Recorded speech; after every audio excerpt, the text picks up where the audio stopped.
Stranger Things has been keeping our attention for upwards of 10 years now, but as we draw closer to the finale, are cracks beginning to show? Or are these just some silly, minor things we couldn't help but notice? You be the judge! Warning, spoilers ahead.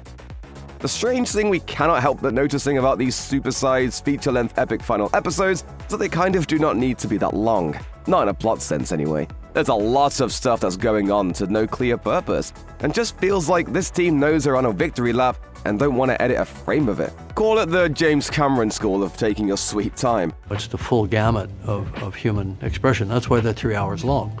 Well, there's nothing about human expression in Episode 6's Wandering the Desert scene, unless you count vaguely confused looks. After leaving the cave they were in last time we checked in on them, Holly and Max stroll around looking lost until Holly gets a flash of inspiration, turns around, and uses her spyglass to look back at the cave they just left. M marks the spot, she says, leading Max back to the cave they just left. It's not your mind playing tricks on you. The show is literally going in circles. A lot of people pointed out that drawn-out, overly explanatory writing is a universal problem with Netflix shows. They don't trust you not to be looking at your phone. But this is a uniquely stupid way of wasting our time. At least it's unique until they take a page out of all movies, The Rise of Skywalker, to do a Death Star knife map move with a stupid telescope. I think the cap is a map.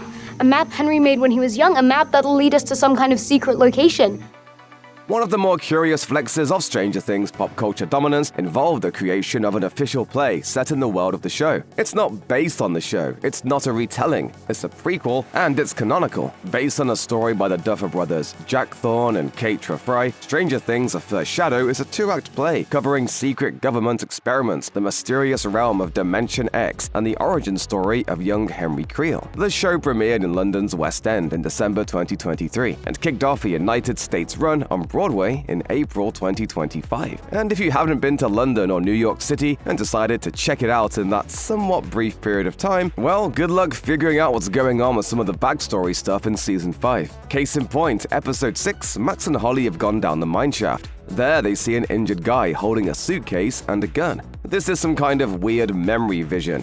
That much is obvious. We see Henry as a child try to talk to the guy with the gun. The guy, scared, shoots Kid Henry in the hand. Then Henry grabs a rock and beats the man to death. Okay, apparently that suitcase holds the technology that sends Henry into Dimension X, where he meets the Mind Flayer and gets the magic powers that propel the plot of the entire show. It is, respectfully, somewhat bonkers that this storyline isn't shown in more detail on screen. Instead, it's shown on stage, where a fraction of the show's audience is ever going to see it. There will probably be a pro-shop version of the show available to stream on Netflix eventually, but for now, the whole thing is just a very weird move.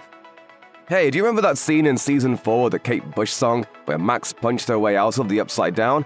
Well, that was memorable. What if we did that again? What if that show you liked just kept doing the same things again and again and again? Seriously, we get that plot-wise this was a thing that worked, and now that the situation's even more desperate, it'll probably work again. But in practice, it feels like another example of the show being a little too self-aware. It's callback that doesn't feel like good storytelling, it just feels like a callback. Like the show ran out of ideas 3 years ago, but enough time has passed that they can probably get away with literally just playing the hits.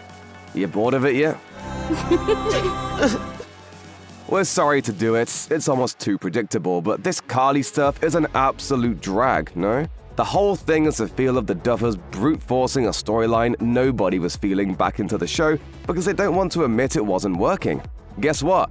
It's still not working. She's getting weaker, not stronger. So you are the expert on Elle, huh?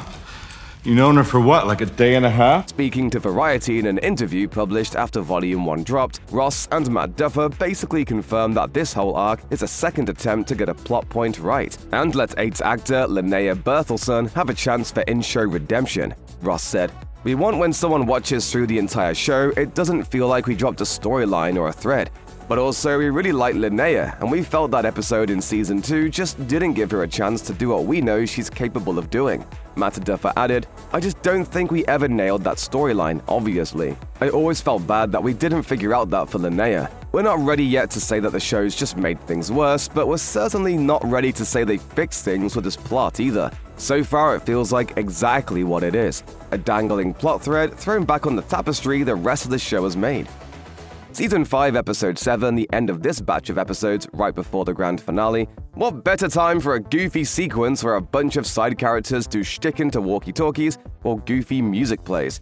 Your balloon experiment is a dud, Snookums. Let's just put the antenna on the van and drive. Spread out somewhere around Hawkins, Mr. Clark, Erica, and Murray are trying to get their telemetry tracker working using a festive bunch of balloons, but they can't get a signal. The thing just isn't working. Murray is growing impatient, and Mr. Clark realizes they need to all let their balloons go to make the setup work. They let them go and fly into the air, which enables them to somehow get a signal on Dustin. We don't know how it works, and we kind of don't care. Here's a thing we finally got sick of around Episode 7. Let's set the scene. Holly, unconscious and floating, is cruising through Vecna's weird album cover of a planet. She ends up back in his gooey cave thing, where he plants her back in one of those disgusting cocoons with the mouth tube and everything. And then Vecna is all like, "It will all be over soon." Promise? Promise? We get that it's like messed up and creepy, but this show has maybe exhausted the supply of scares that you can get out of being constrained in moldy goo cocoons. Give us a different visual. Try a spiderweb thing maybe, or hang people upside down from their toes. Even a nice slap to the back of the head would be a little more shocking than just seeing this move deployed over and over again. Children getting kidnapped and taken to the Great Red Spot of Jupiter should never be this boring.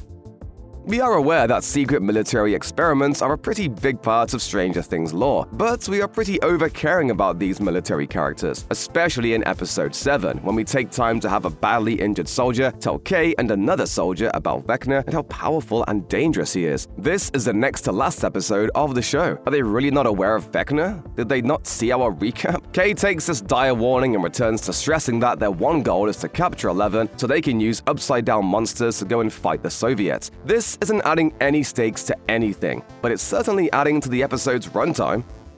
So, Max comes out of the coma. Everyone's happy to see her, and tears are jerked all around. What a triumph.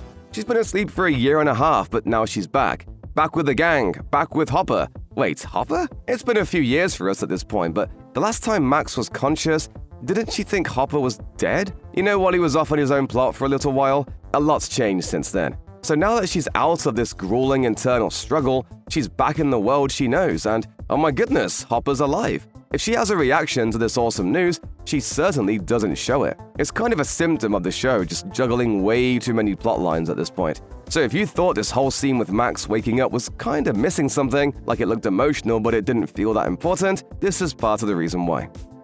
Look, we say this as allies, this will he won't he come out of the closet thing for Will was maybe an entire season too tired by the time it actually happened. I think you need to hear this too. Everyone does. It's been 3.5 years since Will's sexuality got confirmed off the show by the actor. That happened in plenty of interviews around season 4. We've long known this was coming, and the dramatic tension has been fading ever since. When the moment finally comes, it's a lovely thing that goes exactly the way you'd think it would. Good for him. But remember in season 3 when Robin just came out in one scene and it was sweet and matter-of-fact? Steve. Yeah? Oh. And now in season 5, Will is just repeating lines from Robin to do the same thing. In real life, something like this is really dramatic, especially in the 80s. But this is not real life. This is a TV show in 2025, and there are stranger things afoot. We are in the middle of an apocalypse-level event, Will. Everyone loves you. Let's get on with it. Here's a quick one, but we've got to mention it. These scenes with all the kids that Vecna's kidnapped are creepy in concept, at least. After all, it's never a good thing when an evil villain has this many children in his clutches. But the execution of these scenes is kind of lame, maybe even a little silly. Especially that part where Holly smashes a boombox into one of the kids' faces. She runs away and the kids run after her, and they all get into a big physical fight. It's wacky, and we're not sure that it's supposed to be. Speaking of children, we're sorry, but 7 episodes into this, we can't take it anymore. Everyone looks way too old. Everyone. Our disbelief can be suspended no further. Everyone's too old. They're too yassified. This is no longer Indiana 1980-something. This is Neo Los Angeles 2025. David Harbour is like the only guy left holding down any semblance of regular guy riz. Everyone else looks every bit of the young adult actor ready for the next big role that they are, and it's just weird. It took too long to make this show. There's nothing we can do about it. End of story. But hey, we're all just having fun here. It's just a TV show, and we are of course enjoying it. Poking fun aside, we can't wait to see how it all wraps up with the supersized grand finale on New Year's Eve.